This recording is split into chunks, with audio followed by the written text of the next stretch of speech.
ایمان ہمارا محتاج نہیں ہے، یہ ایمان اس طرح کی کوئی چیز نہیں ہے کہ آپ اس کو دھتکارتے چلے جائیں، اس کو اپنی زندگی سے نکالتے چلے جائیں، آپ اس کو اپنے دل سے نکالتے چلے جائیں، یہ پھر بھی آپ کے پیچھے پڑ جائے۔ بھائی اس کی حفاظت کرنا آپ کی اور میری ذمہ داری ہے۔ یہ تو اللہ کی وہ دولت ہے، آپ جتنی اس سے محبت کریں گے، آپ جتنی اس سے الفت اختیار کریں گے، آپ جتنا اس پر عمل کریں گے، یہ آپ کی زندگی میں اتنا زیادہ آئے گا، اور جتنا آپ اس سے دور ہونے کی کوشش کریں گے پھر اس کو بھی ضرورت نہیں ہے۔ اللہ کا فیصلہ یہ ہے کہ جو جس راستے پر چلتا ہے اسی کے اسباب اسے مہیا ہوتے ہیں۔ انسان کی طبیعت میں یہ بات ہے کہ جس راستے پر وہ چل پڑتا ہے وہ راستہ اس کے لیے اللہ آسان کر دیتے ہیں، انتخاب وہ انسان خود کرتا ہے۔ اگر آپ نے گندم بوئی ہے تو گندم ہی حاصل ہوگی، اگر درخت آم کا ہے تو اس سے پپیتا نہیں آ جائے گا۔ اگر میری زندگی میں میرا بیج اور میرا تخم اللہ کی نافرمانی سے اٹھایا گیا، اللہ معاف فرمائے، اور میں نے اللہ کی نافرمانی کو اپنی زندگی کا مقصد بنا لیا ہے تو پھر نتیجہ کیسے اچھا ہوگا؟ جب ایک انسان نے غلطی کا فیصلہ کر لیا، یعنی اللہ نے سمجھایا نہیں، قرآن ہے، حدیث ہے، فقہ ہے، سمجھانے والے لوگ ہیں، ہم خود ایک دوسرے کو سمجھاتے ہیں، پھر دل کے اندر ایک اللہ نے نورانیت رکھی ہے، وہ ہمیں روکتی ہے۔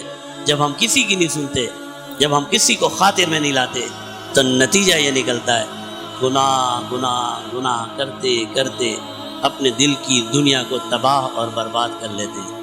کلا بل ران علی قلوبہم ما کانوا یکسبون۔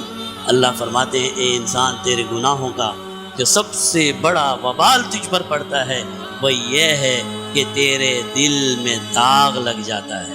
یہ ہرگز ہدایت پر نہیں آ سکتے۔ کیوں؟ بل ران علی قلوبہم، کیونکہ ان کے دلوں میں داغ لگ گیا، زنگ لگ گیا۔ جب آپ برائی کا انتخاب کرتے ہیں تو ایک برائی کے بعد دوسری برائی، دوسری کے بعد تیسری برائی، پھر برائیاں مشکل نہیں لگتی۔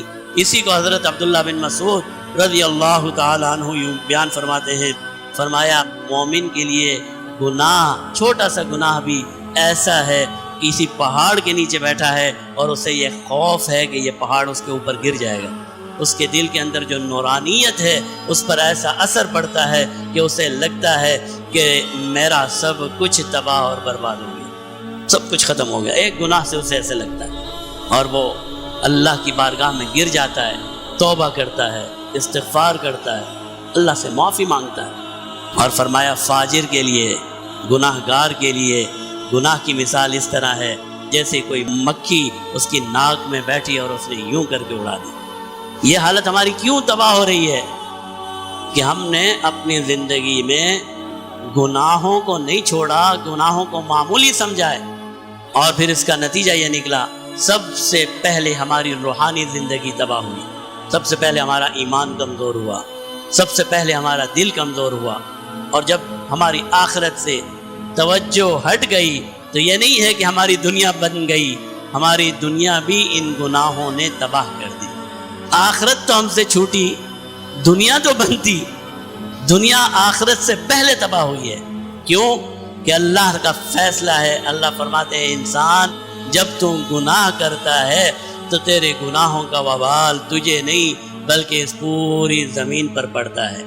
ظہر الفساد فی البر والبحر بما کسبت ایدی الناس، قرآن کی آیت ہے، اللہ کا فرمان ہے۔ اللہ فرماتے ہیں لوگوں کے برے اعمال کی وجہ سے خشکی میں بھی فساد پھیل جاتا ہے اور سمندروں میں بھی فساد پھیل جاتا ہے۔